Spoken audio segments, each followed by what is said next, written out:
Hello friend, सेहत ज्योति में आपका बहुत बहुत स्वागत है। फ्रेंड, आज की इस प्रेगनेंसी वीडियो में हम जानेंगे डिलीवरी के कितने दिन पहले खुलना शुरू हो जाता है बच्चेदानी का मुंह, यानी सर्विक्स का मुंह कौन से सप्ताह से खुलना शुरू हो जाता है और आप घर बैठे कैसे पता लगा सकती हैं कि आपके सर्विक्स का मुंह खुलना शुरू हो चुका है और बहुत ही जल्द अब आपकी डिलीवरी भी हो जाएगी। साथ ही जानेंगे जब आपके बच्चेदानी का मुंह यानी सर्विक्स का मुंह खुलने लगे तो लेबर पेन लाने के लिए और कम दर्द में जल्द डिलीवरी हो जाए, इसके लिए आपको क्या करना चाहिए। तो चलिए वीडियो में आगे बढ़ते हैं, लेकिन उससे पहले अगर आपने अब तक इस चैनल सेहत ज्योति को सब्सक्राइब न किया हो तो इसे सब्सक्राइब कर लें, बेल आइकन दबा लें, जिससे इस चैनल पर आगे आने वाली हर प्रेगनेंसी वीडियो आप देख सकें। फ्रेंड्स, अगर आप पहली बार बेबी कंसीव की हैं तो आपके मन में ये सवाल तो आते ही होंगे कि आपके बच्चेदानी का मुंह कौन से सप्ताह से खुलना शुरू होगा और जब खुलेगा तो आपको कैसा महसूस होगा। आप कैसे पता कर सकती हैं कि आपके बच्चेदानी का मुंह यानी सर्विक्स एरिया का मुंह खुलना शुरू हो चुका है और आपकी डिलीवरी अब जल्द होने वाली है। अगर आप डॉक्टर के चेकअप में कंटिन्यू रह रही हैं और डॉक्टर ने आपकी रिपोर्ट को नॉर्मल बताया है, उन्होंने आपकी नॉर्मल डिलीवरी बताई है, तो नॉर्मल डिलीवरी के लिए बच्चेदानी का मुंह यानी सर्विक्स एरिया का मुंह 10 सेंटीमीटर तक खुलना बहुत जरूरी होता है, क्योंकि जब तक 10 सेंटीमीटर आपके बच्चेदानी का मुंह नहीं खुलता तब तक बच्चा बाहर की तरफ नहीं आ पाता है और नॉर्मल डिलीवरी नहीं हो पाती है। फ्रेंड्स, अगर आपकी प्रेगनेंसी में कोई प्रॉब्लम नहीं है, नॉर्मल डिलीवरी होने वाली है, आपको गर्भ में आपके बेबी का वेट सही है, साइज ठीक है, तो ऐसे में 9 मंथ ऑफ प्रेगनेंसी में पहुंचने के बाद यानी गर्भावस्था के 90 महीने में पहुंचने के बाद 39 वीक से 40 वीक के भीतर आपके बच्चेदानी का मुंह हल्का हल्का खुलना शुरू हो जाता है। लेकिन कुछ प्रेगनेंसी केस ऐसे भी होते हैं जिसमें अगर बेबी ओवर वेट का हो जाता है या फिर प्रेगनेंसी में कोई प्रॉब्लम होते हैं तो बच्चेदानी का मुंह 37 वीक से ही खुलना शुरू हो जाता है और आपको पेट के निचले हिस्से में काफी ज्यादा तेज दर्द होने लग जाता है, हल्के फुल्के ब्लडी डिस्चार्ज भी आना शुरू हो जाते हैं। तो ऐसे में आपको डॉक्टर के पास जाना चाहिए। डॉक्टर चेक करके बता देंगे कि आपके बच्चेदानी का मुंह कितना खुल चुका है और डिलीवरी के लिए अब आपके बच्चेदानी का मुंह और कितना खुलना बाकी है और कितने दिनों में ये बच्चेदानी का मुंह खुल जाएगा। ऐसा बहुत ही कम केस में होता है, लेकिन जनरली बच्चेदानी का मुंह गर्भावस्था के 39 वीक से लेकर 40 वीक के भीतर हल्का हल्का खुलना शुरू हो जाता है। आपको पता कैसे चलेगा कि आपके बच्चेदानी का मुंह खुलना शुरू हो गया है, तो इसके लिए भी आपकी बॉडी आपको कुछ संकेत देती है, जिस पर अगर आप ध्यान देंगे तो आप पता कर सकती हैं कि आपके बच्चेदानी का मुंह खुलना शुरू हो गया है और अब कुछ ही दिनों में आपकी डिलीवरी हो जाएगी। जैसे अगर आपके बच्चेदानी का मुंह यानी सर्विक्स एरिया का मुंह खुलना शुरू हो जाएगा तो आपका बच्चा पेट में काफी नीचे की तरफ आ जाएगा और पेट में नीचे की तरफ आपको काफी ज्यादा भारीपन और काफी ज्यादा करक सा महसूस होगा। पेट के निचले हिस्से में आपको लगातार दबाव महसूस होगा और हल्का फुल्का सा दर्द भी हो सकता है। साथ ही उस वक्त आपको चलने फिरने में, उठने बैठने में, सोने में पहले के मुकाबले काफी ज्यादा दिक्कत सा महसूस होगा। बच्चेदानी का मुंह यानी सर्विक्स एरिया का मुंह खुलने लगा है, इसका दूसरा संकेत है बार बार यूरिन पास करने जाना। जब बच्चा पेट के निचले हिस्से में आ जाता है तो वो अपने सिर से मूत्राशय पर दबाव बनाता है और उसके दबाव के कारण ही आपको बार बार यूरिन पास करने जाने की इच्छा होती है। वैसे तो पूरी प्रेगनेंसी ही आपको थोड़ी थोड़ी देर में बार बार यूरिन पास करने जाने की शिकायत होती ही है, लेकिन जब 90 महीने में बच्चेदानी का मुंह खुलना शुरू हो जाता है तो ये बार बार यूरिन पास करने जाने की प्रॉब्लम और भी ज्यादा बढ़ जाती है। जब बच्चेदानी का मुंह खुलने लगेगा तो उस समय आपको यूरिन पास करने की इच्छा तो होगी ही, साथ ही साथ आपके प्राइवेट पार्ट में दर्द भी होना शुरू हो जाएंगे। बच्चेदानी का मुंह खुलने लगा है, इसका तीसरा संकेत है प्राइवेट पार्ट से व्हाइट डिस्चार्ज का होना या फिर हल्का ब्राउन या फिर हल्का गुलाबी डिस्चार्ज होना। तो उस वक्त आपके प्राइवेट पार्ट से अंडे के उजले भाग जैसा व्हाइट डिस्चार्ज होना शुरू हो जाएगा। कभी कभी इस डिस्चार्ज का कलर बलगम यानी जुखाम की तरह भी होता है। इसके अलावा कभी कभी इस डिस्चार्ज का कलर हल्का ब्राउन या फिर हल्का गुलाबी भी हो सकता है, या फिर कभी कभी व्हाइट डिस्चार्ज के साथ हल्के ब्लीडिंग भी आ जाते हैं। तो ऐसे में घबराए नहीं, ये साफ संकेत है कि आपके बच्चेदानी का मुंह अब खुलने लगा है, बहुत ही जल्द अब आपकी डिलीवरी हो जाएगी। बच्चेदानी का मुंह अब खुलने लगा है, इसका चौथा लक्षण है कमर में, पीठ में और पेट में दर्द होना। आपके बच्चेदानी का मुंह खुलने लगेगा तो आपको पेट में ऐंठन सी महसूस होने लगेगी। पेट में ऐसा दर्द होगा जैसा कि आपको पीरियड के समय होते हैं। साथ ही आपको पीठ में और कमर में भी थोड़ा ज्यादा दर्द महसूस होने लगेगा।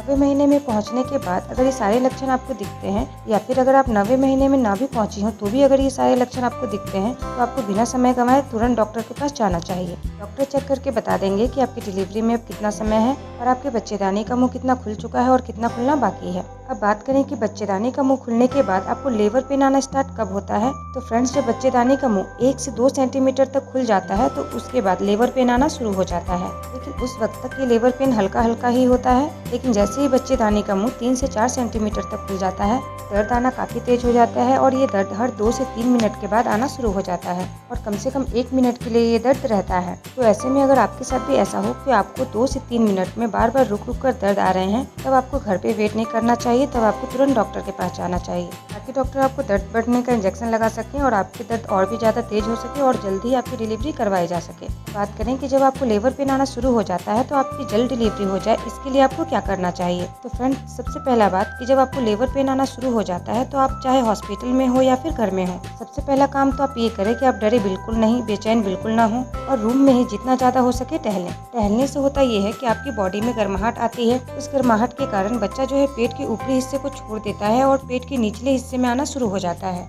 और बच्चा जितना ज्यादा पेट के निचले हिस्से में आता है, आपके बच्चेदानी का मुंह यानी सर्विक्स एरिया के मुंह पर दबाव बनाता है और उसके दबाव के कारण सर्विक्स एरिया जल्दी ही खुल पाती है। दूसरा काम आपको करना है कि आप जितना ज्यादा हो सके गर्म पानी पिएं, फिर अदरक वाली काली चाय पिएं। ध्यान इस बात का रखें कि उस वक्त आप दूध चाय ना पिएं, क्योंकि दूध चाय पीने से उस वक्त आपको गैस की शिकायत हो जाएगी और गैस की शिकायत हो जाने पर डिलीवरी में बहुत ज्यादा प्रॉब्लम आ जाते हैं, बच्चा जल्दी नीचे की तरफ नहीं आ पाता। लेबर पेन शुरू होने पर जब आप गर्म पानी पिएंगे या फिर अदरक वाली काली चाय पिएंगे तो इससे आपके पेट के अगल बगल की मांसपेशियां ढीली पड़ जाएंगी, लचीली हो जाएंगी और बेबी को नीचे की तरफ खसकने में आसानी होगी। बच्चा जैसे ही पेट में नीचे की तरफ खसकेगा, आपके सर्विक्स पर दबाव बनेगा और आपके सर्विक्स का मुंह जल्दी खुलेगा। लेबर पेन शुरू होने पर आप इस बात का खास ख्याल रखें कि आप ठंडा पानी बिल्कुल न पिए, ठंडी चीज बिल्कुल न खाएं, क्योंकि इससे मांसपेशियां लचीली होने की जगह जकड़ जाती हैं। इसके अलावा फ्रेंड्स, प्रसव दर्द शुरू होने पर ऐसा भी बिल्कुल न करें कि आप कुछ खाए पिए नहीं, क्योंकि कई बार दर्द होने के कारण महिला इतनी ज्यादा परेशान हो जाती हैं कि उनको किसी की भी कोई भी बात अच्छी नहीं लगती है। दर्द के कारण उनको बहुत रोने का मन करता है या फिर चिड़चिड़ापन सा आ जाता है, तो ऐसे में वो जल्दी कुछ खाना पीना पसंद नहीं करती। क्योंकि प्रसव दर्द शुरू होने के बाद अगर आप कुछ खाती पीती है तो इससे आपके पेट पर दबाव पड़ता है। दूसरा, डिलीवरी के दौरान बेबी को नीचे की तरफ पुश करने के लिए आपको एनर्जी की जरूरत पड़ती है, तो ऐसे में अगर आप अच्छी तरह से खाई पी रहती हैं तो आपको एनर्जी रहती है, अच्छी तरीके से बेबी को पुश कर पाती हैं। लेबर स्टार्ट होने पर आपको इस बात का खास ख्याल रखना है कि आपको एकदम से लेटना नहीं है, कहीं भी एक जगह जाकर बैठना नहीं है। अगर हाँ, आपको बैठने की इच्छा हो रही हो तो आप किसी चीज के सहारे उखड़ू बैठें। उखड़ू बैठने से आपको ये फायदा होगा कि आपकी सर्विक्स एरिया पर दबाव पड़ेगा और बच्चेदानी का मुंह जल्दी खुलेगा। बहुत सी गर्भवती महिलाएं ऐसी होती है जो प्रसव दर्द शुरू होने पर या तो एक ही झटके में उठ के बैठ जाती हैं या फिर एक ही झटके में लेट जाती हैं। उस वक्त इस झटके से उठना और बैठना उनके गर्भ में पल रहे शिशु के लिए बिल्कुल सही नहीं होता, क्योंकि जब आपको प्रसव दर्द शुरू हो रहा होता है यानी प्रसव दर्द आ रहा होता है, तब आपके गर्भ में पल रहे शिशु तक भी ऑक्सीजन पहुंचने में थोड़ी कमी आने लगती है। तो ऐसे में अगर आप एक झटके में उठ जाती हैं, बैठ जाती हैं, तो आपके गर्भ में पल रहा शिशु भी थोड़ा सा विचलित हो जाता है, वो अपनी पोजीशन को चेंज कर लेता है, नीचे आने की जगह वो और भी ज्यादा ऊपर की तरफ ही चला जाता है या फिर कई बार गर्भनाल को लपेट लेता है। गर्भ में अगर शिशु ऊपर की तरफ चला जाएगा तो लेबर पेन तो आपको आएंगे ही, लेकिन शिशु को नीचे आने में टाइम लग जाएगा और डिलीवरी प्रोसेस काफी लंबा चला जाएगा। और अगर अपने आप से गर्भनाल लपेट लेगा तो ऐसे में आप समझ सकती हैं कि आपकी नॉर्मल डिलीवरी नहीं करवाई जा सकती, तब डॉक्टर को आपकी सी सेक्शन करनी पड़ेगी। इसलिए जब भी लेबर पेन स्टार्ट हो तो हमेशा इस बात का ख्याल रखें कि हाथ पैर ना पटके, एक झटके में तो बिल्कुल ना उठे और एक झटके में बिल्कुल ना लेटें। हाँ, जब आपको लेबर पेन स्टार्ट होते हैं तो वो दर्द सबसे ज्यादा आपको कमर में होता है, तो आप एक काम कर सकती हैं कि आपके साथ जो भी लेडी गई हैं उनको कहिए कि जब भी आपको लेबर पेन स्टार्ट होता है तो वो आपके कमर को सहलाए, आपके कमर को हल्का मालिश कर दे। ऐसा करने से आपको लेबर पेन से बहुत राहत मिलेंगे और आप दर्द को बर्दाश्त कर पाएंगी। इसके अलावा आपको जब भी लेबर पेन यानी प्रसव पीड़ा स्टार्ट हो तो आप अपने दोनों हाथों से पेट के ऊपरी हिस्से को दबाए रखें और नीचे की तरफ जोर से पुश करें। इससे बच्चा जल्दी ही नीचे की तरफ आएगा और आपकी डिलीवरी जल्दी ही हो पाएगी। पेट के ऊपरी हिस्से को दोनों हाथों से इसलिए दबाए रखें क्योंकि जब आप दोबारा ऊपर की तरफ सांस लेंगी तो आपका बेबी पेट में नीचे की तरफ जहाँ है वहीं रहेगा, वो वापस ऊपर की तरफ नहीं आ पाएगा। यहाँ इस बात का ख्याल रखें कि जब आप नीचे की तरफ पुश करती हैं तो जोरों से पुश करें, लेकिन जब आप ऊपर की तरफ सांस लेती हैं तो धीरे धीरे करके सांस लें। जब आपको लेबर पेन स्टार्ट होते हैं और आप हॉस्पिटल में हैं तो आप बताए गए कुछ बातों का अगर ख्याल रखती हैं तो यकीन मानिए बहुत ही जल्द आपको प्रसव दर्द शुरू हो जाएंगे और बहुत ही जल्द आपकी डिलीवरी भी हो जाएगी। लेकिन अगर आप घर पे हैं और आपकी सर्विक्स एरिया का मुंह 1 से 2 सेंटीमीटर तक ही खुला है और आपको कमर में, पेट में, पीठ में, प्राइवेट पार्ट में या फिर जांघों में हल्के हल्के से दर्द हो रहे हैं, तो आपका प्रसव दर्द और बढ़ सके, आपके बच्चेदानी का मुंह और भी ज्यादा खुल सके, इसके लिए आपको चाहिए कि आप जितना ज्यादा हो सके गर्म तासीर वाली चीजों का सेवन करें। जैसे आप खजूर का सेवन करें और ड्राई फ्रूट्स का सेवन करें, हल्दी वाले गर्म दूध पिएं या फिर केसर वाले गर्म दूध पिएं। इसके अलावा अगर आपको घी पसंद है तो 1 गिलास गर्म दूध में 1 चम्मच या 2 चम्मच घी डालकर पिएं। इससे आपका गर्भाशय लचीला होगा और बच्चा पेट के ऊपरी हिस्से को छोड़कर बहुत ही जल्दी नीचे की तरफ खसक कर आ पाएगा और बच्चा नीचे खसक कर आएगा तो ऑटोमेटिकली आपकी सर्विक्स एरिया का मुंह ओपन हो ही जाएगा। इसके अलावा संकुचन को और भी ज्यादा बढ़ाने में यानी प्रसव दर्द को और ज्यादा बढ़ाने में अनानास और कच्चा पपीता काफी ज्यादा हेल्पफुल होता है। तो अगर आप घर पे हैं और आपको लेबर पेन को और भी ज्यादा तेज लाना है जिससे कि बच्चेदानी का मुंह जल्दी खुल सके, तो ऐसे में आप कच्चा पपीता और अनानास का सेवन जरूर करें। यहाँ इस बात को लेकर टेंशन में बिल्कुल न रहें कि आप अनानास की कितनी मात्रा खाएं या फिर पपीता की कितनी मात्रा खाएं। आपको अभी लेबर पेन लाना है तो यहाँ आप पपीता या फिर अनानास की मात्रा पर ध्यान देने की आवश्यकता नहीं है, आप जितना खा सकती हैं उतना खाएं। इसके अलावा अदरक वाली काली चाय पिएं जो मैंने आपको पहले ही बता दिया है।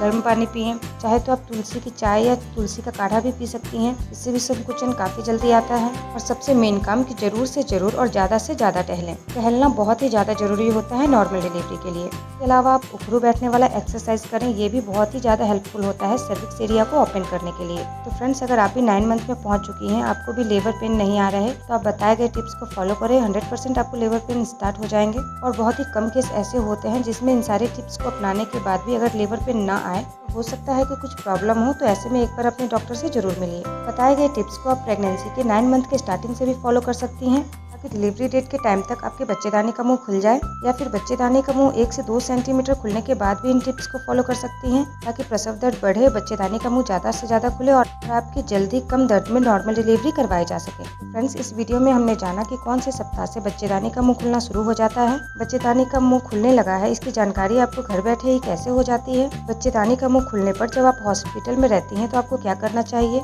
जिससे कि आपकी जल्दी डिलीवरी हो सके, और बच्चेदानी का मुंह खुलने पर अगर आप घर पे रहती हैं तो ऐसे में आपको क्या करना चाहिए जिससे कि आपको जल्दी प्रसव पीड़ा आ सके और आपके बच्चेदानी का मुंह जल्द खुल सके और हॉस्पिटल जाने के बाद आपकी जल्द डिलीवरी हो सके। फ्रेंड्स, अगर दी गई जानकारी पसंद आए तो वीडियो को लाइक करें, शेयर करें। फिर मिलते हैं एक नए वीडियो में नए प्रेगनेंसी टॉपिक के साथ। तब तक के लिए अपना ख्याल रखें।